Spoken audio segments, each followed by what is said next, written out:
सिंध का दौरा किया, मैं आपको खराज तहसीन पेश करता हूं। हमें सबको आपके दौरे से एक चीज वाज़ेह हो गई कि सारे पाकिस्तान में जो खित्ता सबसे ज्यादा तब्दीली चाहता है वो सिंध है। सिंध के लोग आजादी चाहते हैं ये डाकू जरदारी से, और इंशाअल्लाह आपने तो दौरा कर लिया, अली जैदी और शाह महमूद आप भी थे उनके साथ। अब अगले बारी मैं आ रहा हूं अंदरून सिंध का दौरा करने के लिए आपके साथ। मेरी अब मिशन है कि जो जुल्म सिंध के लोगों से हो रहा है, ये जो 14 साल जरदारी माफिया ने सिंध के साथ किया है, मैं अंदरून सिंध के लोगों को खास तौर पे आज पैगाम देना चाहता हूं कि आजादी का वक्त इंशाअल्लाह आ गया है। उसके बाद कराची के लोगों के लिए एक तो मैं आप सबको केसीआर की मुबारक देता हूं,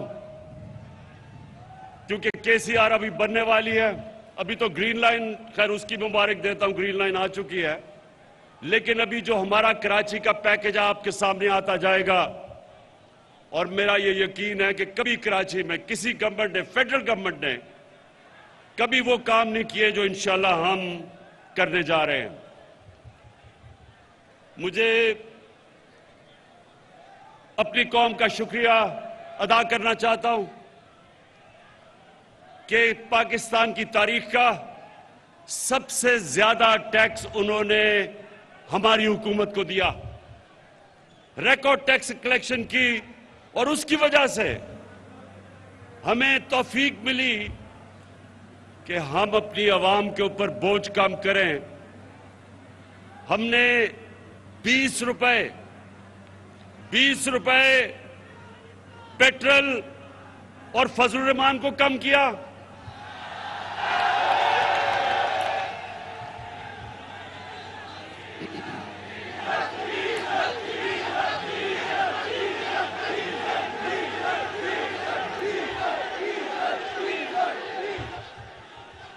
डीजल सस्ता किया, 5 रुपए यूनिट बिजली सस्ती की, जब दुनिया में दोनों की कीमतें ऊपर जा रही हैं।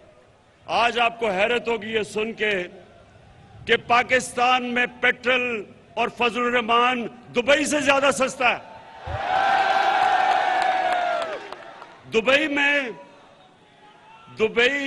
में अपनी उनकी जमीन से तेल निकलता है, पाकिस्तान इंपोर्ट करता है। उसके बावजूद क्योंकि मेरी कौम ने मुझे रिकॉर्ड टैक्स दिया, मैंने उसका टैक्स का फायदा अपनी कौम को पहुंचाया और महंगाई से आपको बचाया। और उसके अलावा अल्लाह का शुक्र है कि हमारा मुल्क सही रास्ते पे निकल गया है। जब तक एक मुल्क की एक्सपोर्ट्स नहीं बढ़ती, मुल्क की दौलत में इजाफा नहीं होता, तो पाकिस्तान की तारीख में सबसे ज्यादा एक्सपोर्ट्स, सबसे ज्यादा टैक्स कलेक्शन, सबसे ज्यादा रेमिटेंसेस और 4 फसलों की सबसे ज्यादा पैदावार हमारे दौर में पिछले साल हुआ। 4 फसलों की सबसे ज्यादा पैदावार हमारे दौर में पिछले साल हुआ। अल्लाह का शुक्र है कि हमारा मुल्क सही रास्ते पर निकल गया, और शायद इसीलिए ये जो डाकुओं का गुलदस्ता है, इनको खौफ आना शुरू हो गया है कि ये हर मुश्किल से ये गवर्नमेंट निकलती गई। पहले दिवालिया वाली हुकूमत मिली, बैंकरप्ट, उससे मुल्क को बचा लिया। फिर सदी में एक दफा इतना बड़ा बुरान आता है जो कोरोना वायरस का आया, अल्लाह ने उसे हमें निकाल दिया। उसके बाद अफगानिस्तान का मसला आया, उसकी वजह से या डॉलर के ऊपर प्रेशर पड़ा, क्योंकि डॉलर उधर जाना शुरू हो गया अफगानिस्तान की फिजा की वजह से, कि एक खौफ था लोगों को कि हालात क्या बिगड़ेंगे। डॉलर लिए लोगों ने, तो यहां प्रेशर पड़ा हमारे पे, उससे अल्लाह ने हमें बचाया। फिर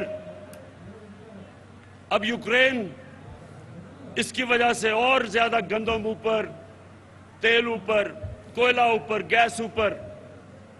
लेकिन अल्लाह का करम है कि मैंने अपनी कौम को इन सारी चीजों से बचाया है।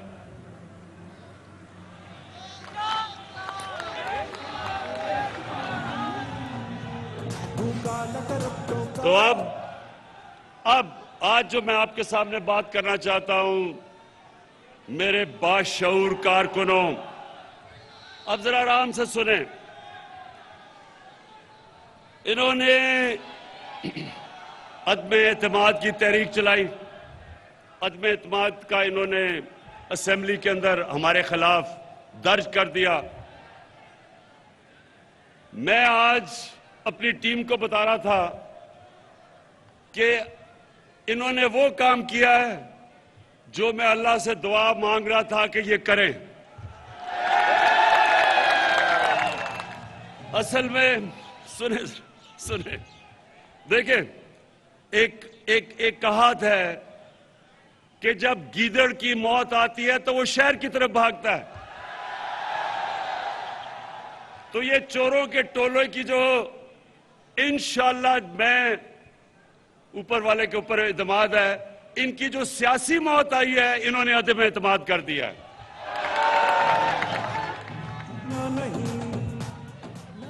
मेरे एक मिनट, कराची के सुनो तो सही, सुनो सुनो सुनो सुनो, कराची के कारकुनों, देखो, आपका जो चेयरमैन है पार्टी का, उसको दुनिया की क्रिकेट की तारीख में 5 या 6 टॉप कप्तानों में माना जाता है। सुने सुने सुने अभी। और क्यों माना जाता है? क्योंकि क्रिकेट में कप्तान की कामयाबी का राज क्या होता है कि वो पहला दिन जब टेस्ट का शुरू होता है तो तब से वो प्लानिंग करता है कि दूसरे दिन क्या होगा, तीसरे दिन क्या होगा, चौथे दिन और 5वें दिन मैच उसने कैसे जीता है। अगर उसमें ये सलाहियत ना हो, वो कामयाब कप्तान नहीं बन सकता। तो मैं बड़ी देर से इंतजार कर रहा था ये चोरों के टोले की, ये डाकुओं की। 25 साल से जद्दोजहद कर रहा हूं, 25 साल से इन चोरों के खिलाफ मैं जहाद कर रहा हूं। ये पॉलिटिक्स नहीं कर रहा, जहाद कर रहा हूं, क्योंकि मैं अपने मुल्क के लिए इन चोरों के खिलाफ लड़ रहा हूं। तो मैं, अब जरा सुने, अब मैं इंतजार कर रहा था कि ये हर 2 महीने के बाद चोर इकट्ठे होते हैं जी। आज गवर्नमेंट गई, कल गई, धरना हुआ, धरना उठा, लॉन्ग मार्च हुई। तो मैं ये 3.5 साल से मुल्क को संभाल रहे थे, लेकिन हर 2 महीने के बाद जी, अब गवर्नमेंट गई, कल गई। तो मैं सोच रहा था कि अल्लाह, ये किसी तरह ना इनकी गर्दन मेरे हाथ में किसी तरह आ जाए। तो अब अल्लाह, सुने सुने तो सही। तो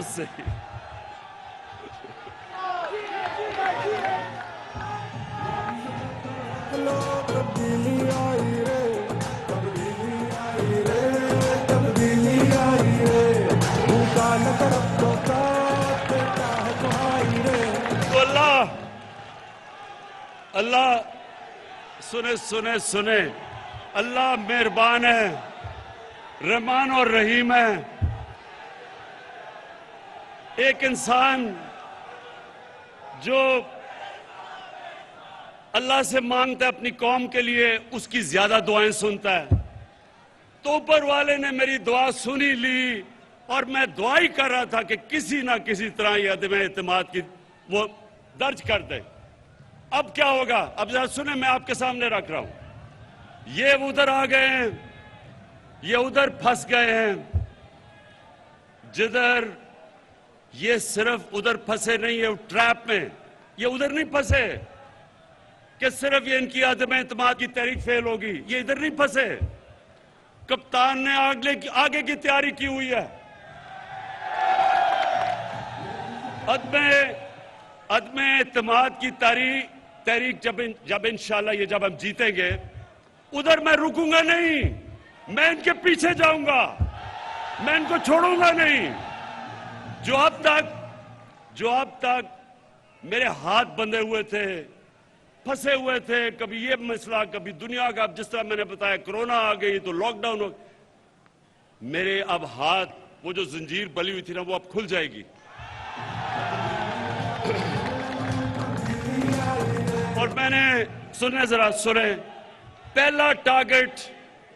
पहला मेरा टारगेट होगा जिसके ऊपर बड़ी देर से, जो मेरी बंदूक की नशिश पे बड़ी देर से उसके ऊपर आया हुआ, वो है आसिफ अली जरदारी।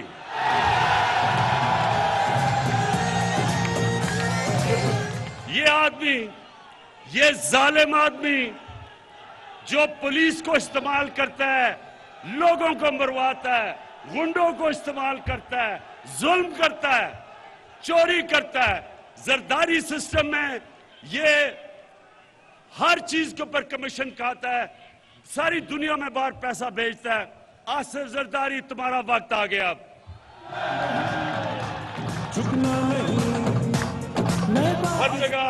हर जगह ये पीछे फिरता है, पैसे के टोकरे लेके। 20-20 करोड़ की इसने रकम हमारे लोगों को खरीदने के लिए रखी हुई है।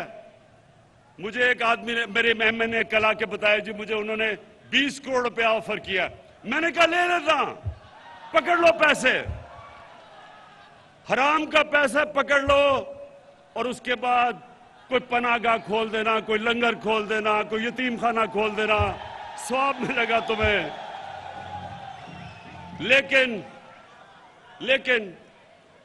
लेकिन जरदारी, ये जो जब तुम्हें नैब बुलाती है तो कमर में दर्द हो जाती है। दूसरी तरफ आपने देखा होगा मकसूद चपरासी वाला। कौन है वो मकसूद चपरासी वाला? मकसूद चपरासी वाला शोबाज, जूते पॉलिश करने वाला, बूट पॉलिश करने वाला, वो इसके साथ मिल गया है, क्योंकि उसको पता चल गया है कि वक्त आ गया है। अब वो जो खींचता गया है, जी मेरी हर रोज जब केस हो, मुझे कभी कोरोना हो जाता है, कभी उसका वकील नहीं आता, कभी कमर में दर्द हो जाती है। लेकिन मकसूद चपरासी वाला, तुम्हारा टाइम भी आ गया है। तुम्हें पता है कि अगले 3 महीने के बाद तुम पूरी तरह जेल में डालोगे, और जो तुमने अरबों रुपया इस मुल्क के बाहर, अपने बेटे को बाहर बैठाया हुआ है, अपने दामाद को बाहर बैठाया हुआ है, फिक्र ना करो, उनको से पैसा हम वापस लाके बिजली की कीमत और कम करेंगे।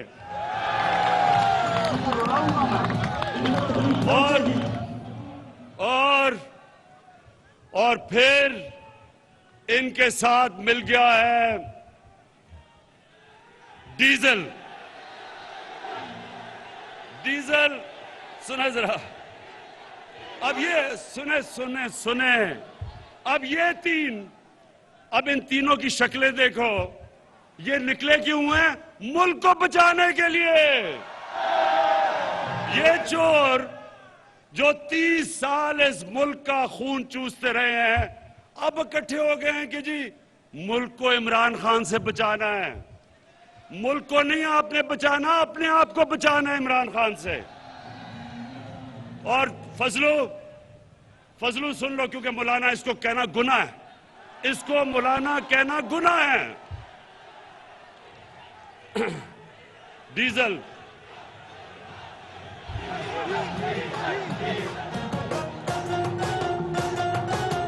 देखें, इज्जत जिल्लत ऊपर वाला देता है।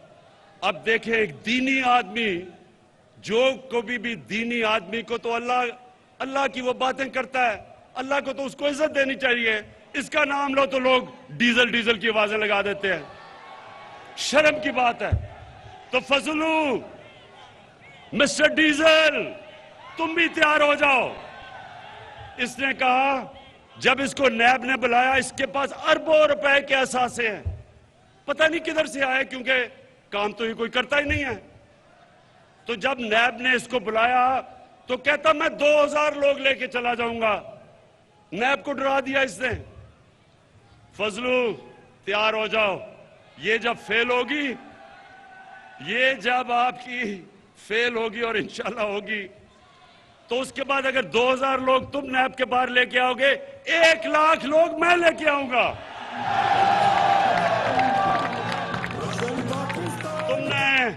तुमने इस मुल्क का, दीन का भी हमारे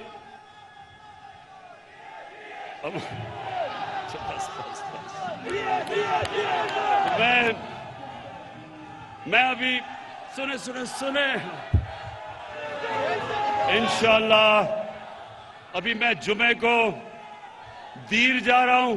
दीर के लोगों ने मुझे बुलाया हुआ है। इतवार को मैं पंजाब में हाफजाबाद जा रहा हूं। मैं अपनी कौम को, सारी कौम को बताऊंगा कि ये जो चोरों का टोला है, इसके खिलाफ जंग इमरान खान अकेले की नहीं है, हर बच्चे बच्चे की जंग है इन चोरों के खिलाफ। हर पाकिस्तान की, चाहे औरत हो, चाहे मां हो, चाहे बाप हो, हम सब ने ये जो 30 साल इस मुल्क से करते रहे हैं, हमने सबने मिलकर इनको उधर पहुंचाना है जिधर इनको बहुत देर से पहुंचना चाहिए था, पाकिस्तान के जेलों के अंदर।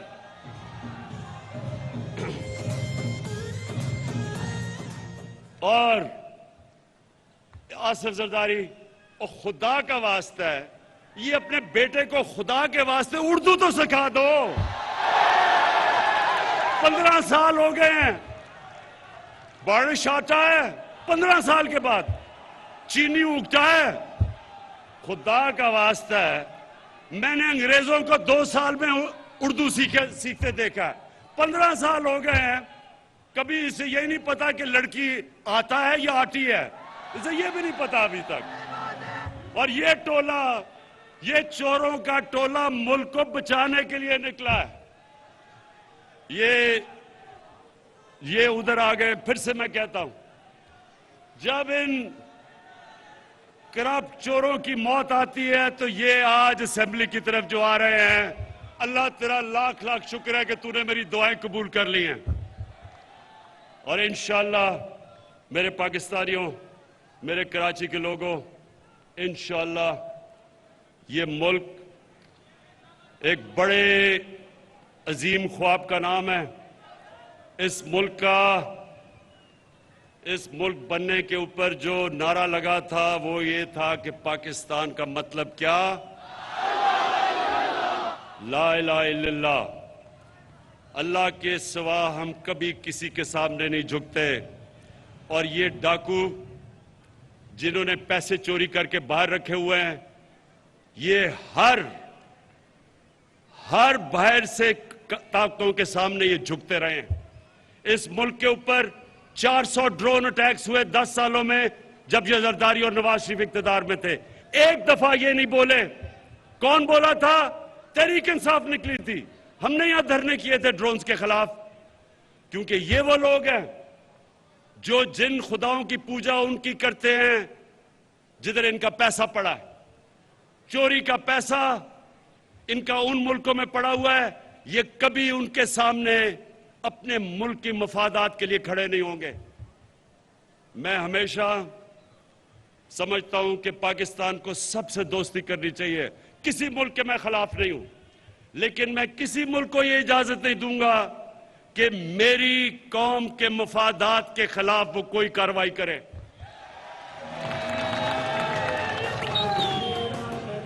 इन, इनका इनका जिनका पैसा बाहर पड़ा है, ये आज बड़ा बोल रहे हैं जी, ओहो इमरान खान ने यूरोपियन यूनियन के ऊपर कुछ कह दिया। मैंने कुछ नहीं कहा, मैंने सिर्फ उनको याद कराया है कि जब हमने आपके साथ आपकी जंग में शिरकत की थी, हमारे 80,000 लोगों ने कुर्बानियां दी थी।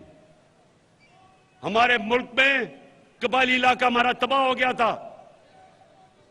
हमारे लोगों ने नकल मकानी की थी, 35 लाख लोगों ने। मैं इनको सबको याद कराता हूं कि हमने कुर्बानी दी थी। हमारी किसी ने ना अप्रिशिएट किया, ना हमें हमारा शुक्रिया अदा किया। तो आप जब कहते हैं कि आप हम के साथ फिर मिल जाएं, मैं सिर्फ तब मिलूंगा जब भी आप अमन के लिए निकलेंगे। मैं अमन के में आपके साथ आऊंगा, लेकिन किसी जंग में आपका साथ नहीं दूंगा। शुक्रिया।